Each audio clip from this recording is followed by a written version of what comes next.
Bom dia, professora.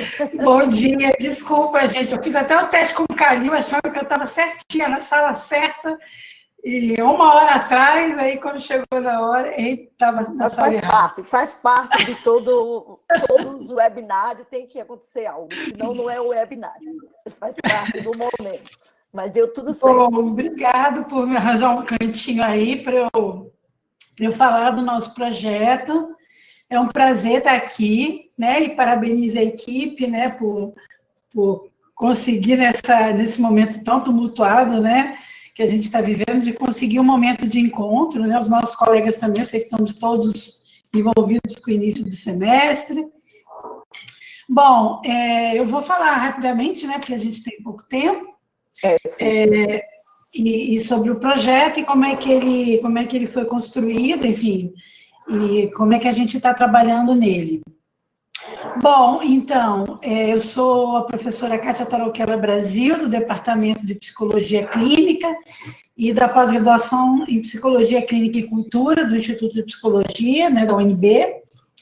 E esse projeto, né, o Sistema Integrado de Rede de Atenção à Saúde Mental no Distrito Federal, frente à pandemia do Covid, né, aprovado na chamada do edital DPI-DEX, Covid-19, ele entrou numa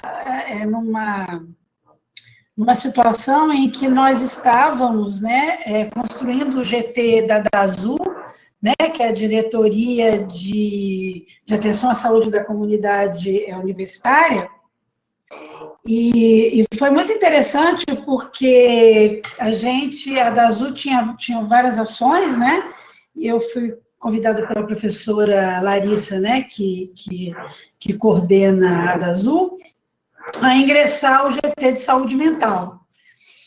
E, então, esse projeto, ele entra no campo do trabalho do GT.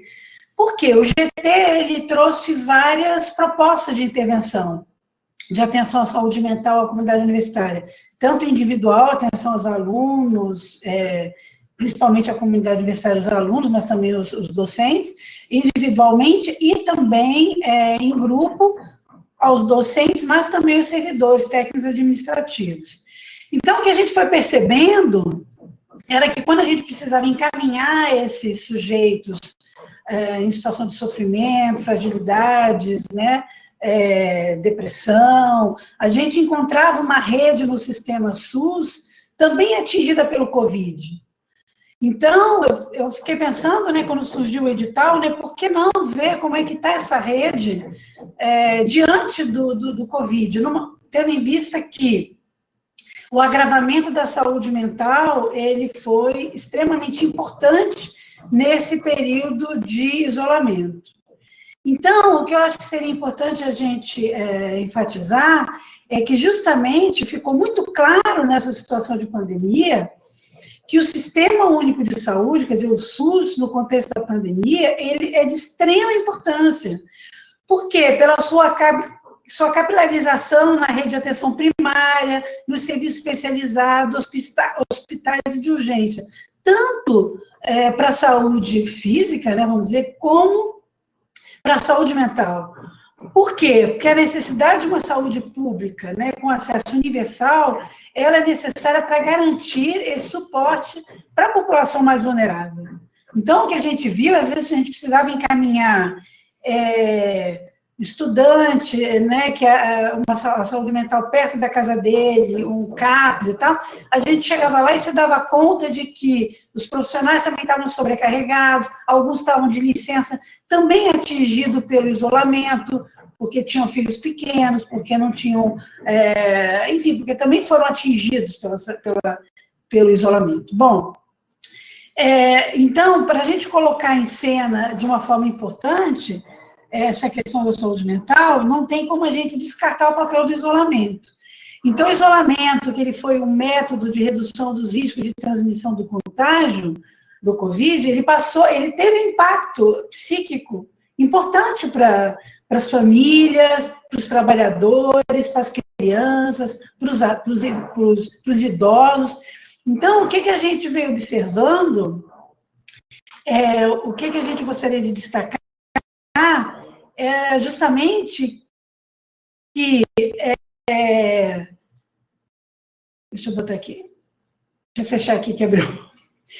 É que esse isolamento tirou uma possibilidade de convívio, de encontro, e alguma coisa, quando a gente começou a atuar na saúde mental, na perspectiva do Covid, do isolamento, foi em março, a impressão que a gente tinha é que não ia ser uma coisa que ia demorar tanto, né? As próprias pessoas estavam com essa impressão, e isso foi se agravando, quer dizer, conforme os índices de contaminação, de mortalidade foram aumentando e colocou uma necessidade de isolamento radical, ou de uma forma extremamente importante, e quando se fazia essa quebra no isolamento, vinha uma culpa, um medo, então as pessoas começaram a ter confrontos com medo da morte, com a solidão, com a morte de entes queridos próximos. Então, isso colocou a saúde mental dentro, como se fosse uma segunda problemática, pandemia, consequência do Covid. Podemos ir para o próximo? Então, o que a gente começou a observar, e começamos a ver alguns artigos, alguns trabalhos, no mundo todo nessa direção, principalmente nos países que já saíram, que passaram o pior, né, em relação ao isolamento, e agora já estão voltando uma vida, digamos, não diria normal, né, mas, enfim, com certo cuidado, com uma vida menos atingida pelo risco do contágio, vamos dizer assim. Então, o que a gente vem observando nessas publicações, principalmente estrangeiras, mas nacionais, que estão começando a ser feitas, é dificuldade de dormir, trocar o dia pela noite, uma certa hostilidade, raiva, impaciência, irritabilidade consigo mesmo, com o outro, e o agravamento também dos quadros clínicos já existentes, por exemplo, depressão e outros quadros mais graves, né? Também, né, por exemplo, né, de esquizofrenia e outros, que as pessoas estavam com controle fora do surto, e elas não puderam mais frequentar os seus CAPs como elas frequentavam antes. Os seus atendimentos foram interrompidos, né? O encontro com outras pessoas foi interrompido. Então, o que colocou essas pessoas numa situação de isolamento ainda maior, né? E um agravamento perigoso para a saúde mental. Então, essa situação colocou muito claramente essa necessidade de uma saúde pública, saúde mental pública sólida, consistente, que pudesse dar conta desses imprevistos, né, que acontecem, enfim, raramente, né, a gente nunca viveu isso, mas que a gente, por isso mesmo, a gente precisa ter uma saúde pública de saúde mental robusta para poder dar conta do que pode nos atingir como nós somos atingidos. Então, a pesquisa aqui, ela vem procurando agora, que ela está realmente começando, a identificar esse sistema de atenção de saúde no Distrito Federal, ele como um todo, como ele estava funcionando e como é que ele está sendo atingido pelo Covid. Por exemplo, a diminuição dos atendimentos, o fechamento de alguns serviços, a lentidão dos atendimentos e a avaliação da execução do plano de ação matricial nessa teia, que gera um trabalho em rede na saúde mental, e como é que ele foi atingido nesse contexto de pandemia, e quais as consequências para o trabalho na saúde mental.